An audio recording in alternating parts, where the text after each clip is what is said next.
Hello friends, स्वागत है आपका आज की एक और नई वीडियो में। तो इस वीडियो में हम सीखने वाले हैं chapter number 5 tales by dots and lines, class 8 बुगाइन प्रकाश पार्ट 2। तो ये है हमारी एक्सप्लेनेशन वीडियो जिसमें हम कवर करने वाले हैं 5.1 द बैलेंसिंग एक्ट।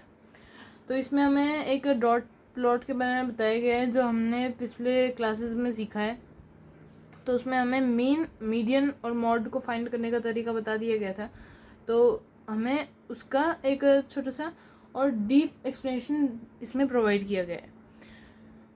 इसमें हमें नोटिस करने को बोला गया है कि हमेशा जो मीन होता है वो बीच में होता है। मतलब अगर डॉट यहाँ पे है, मतलब ये पहला जो डॉट है ये है 3 पे और ये जो डॉट है ये 7 को शो कर रहा है।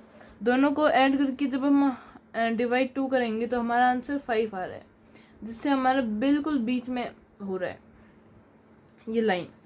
तो इससे हम ये नोटिस कर सकते हैं कि हमारा जब भी किसी भी नंबर का मोड मीन निकालेंगे तो वह हमेशा बीच में आएगा।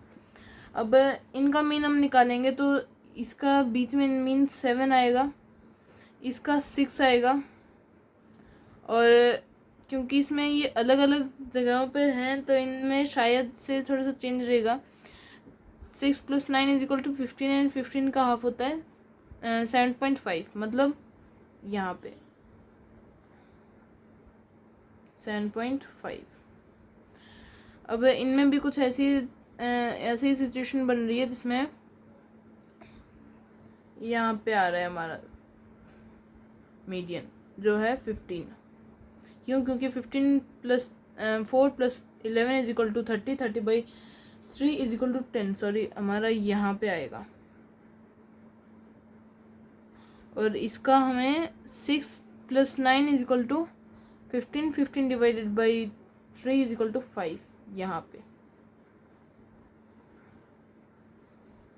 Okay, so let us move on.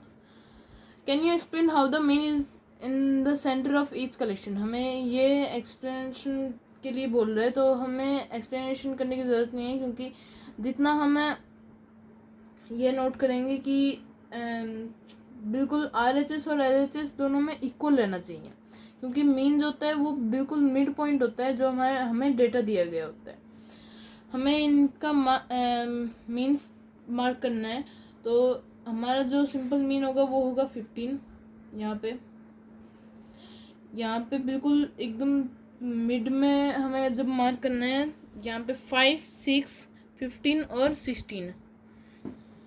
5 + 15 = 20 and 20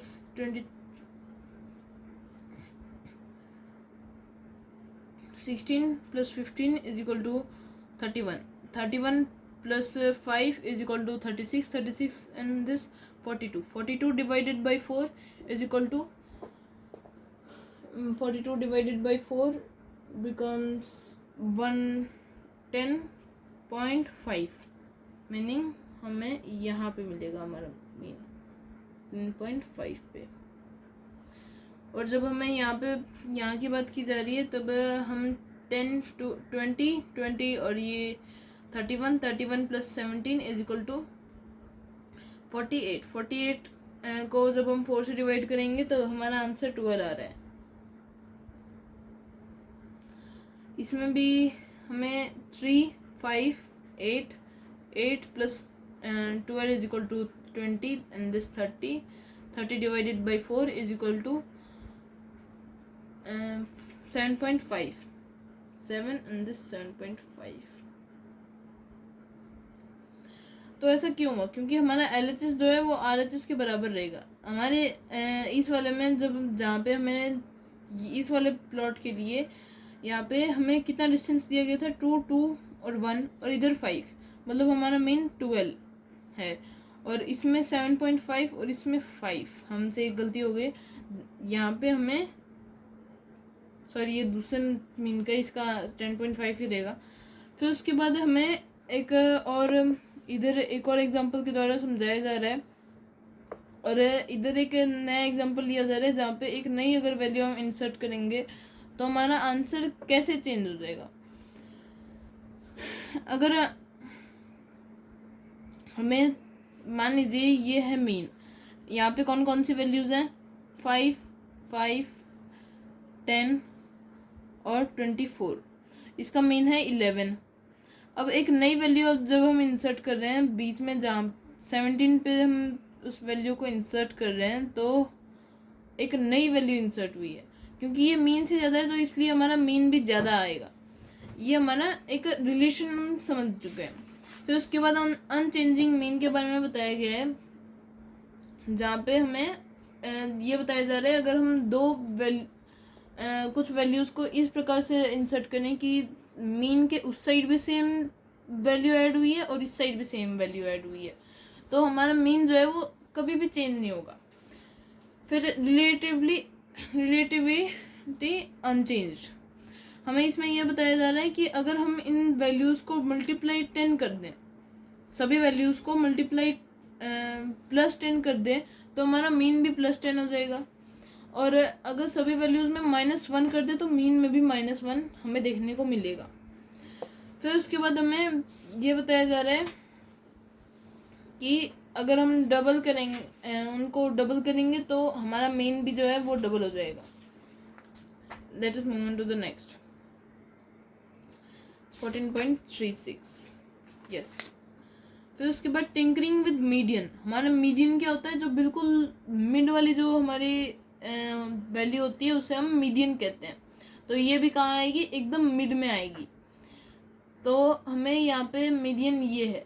अब मीडियन से इसका डिस्टेंस तो 0 है, 0, और इसका डिस्टेंस 1, और इसका डिस्टेंस 1 2 3 4, 4 + 1 5। अब इनका डिस्टेंस क्या है, 1 2 3 4, और इसका डिस्टेंस क्या है 6। तो मतलब ये 10 और ये 5, मतलब इसमें ऐसा कोई हमें रिलेशन देखने को नहीं मिलेगा। तो हमें इतना देखने की ज़रूरत नहीं है। जब हम इधर एक वैल्यू और ऐड करेंगे तब हमारा जो मीडियन है वो इधर साइड में शिफ्ट हो जाएगा, क्योंकि मीडियन के इस साइड में हमने वैल्यू ऐड की है तो हमारा मीडियन भी इस साइड शिफ्ट हो जाएगा। फिर उसके बाद हम फाइंडिंग द अननोन के बारे में देख रहे हैं, जहाँ पे हमें एक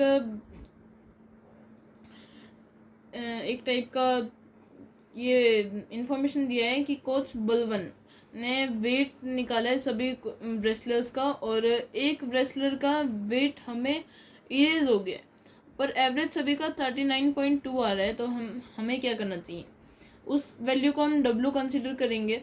फिर उसके बाद इन सबको ऐड करके 349 हमारा आंसर आ रहा है, और 10 को हम इस साइड में शिफ्ट कर लेंगे, जिससे 392 हमें आंसर मिल गया। तो पूरा कैलकुलेशन करके हमारा आंसर 43 आ जाता है, जिससे कि हमें हमारा आंसर पता चल जाता है। फिर उसके बाद हमें ये बताया गया है कि वेनकैया नाम का एक इंसान है जो अपने कोकोनट हार्वेस्ट फार्म में ये ट्रैक रखता है कि कितने कोकोनट्स उसने हार्वेस्ट किए।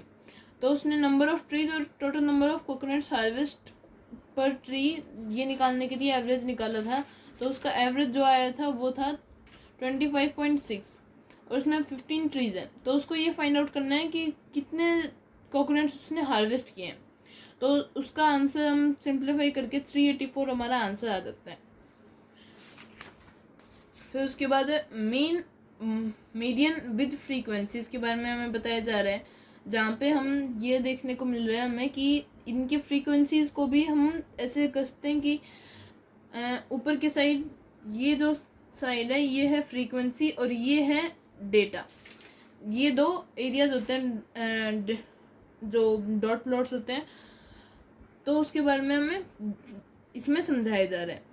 अब 3 के कितने डॉट्स हैं, 3, मतलब यहाँ पे हम 3 इंसर्ट करेंगे। 4 के 11, 5 के 9, 6 के 7, 7 के 3, 8 के 1, 9 का 1 और 10 का 1। तो ऐसे हम कैलकुलेशन करके हमारा आंसर इसमें मीन या मोड मीडियन जो भी हमें निकालना है वो हम इजीली निकाल सकते हैं। तो आज की वीडियो में फ्रेंड्स बस इतना ही। अगर आपको ये वीडियो अच्छी लगी हो please like and subscribe our channel, और अगली वीडियो के लिए प्लीज़ एक कमेंट छोड़िए कि आपको अगली वीडियो कौन से टॉपिक पे चाहिए। Thank you.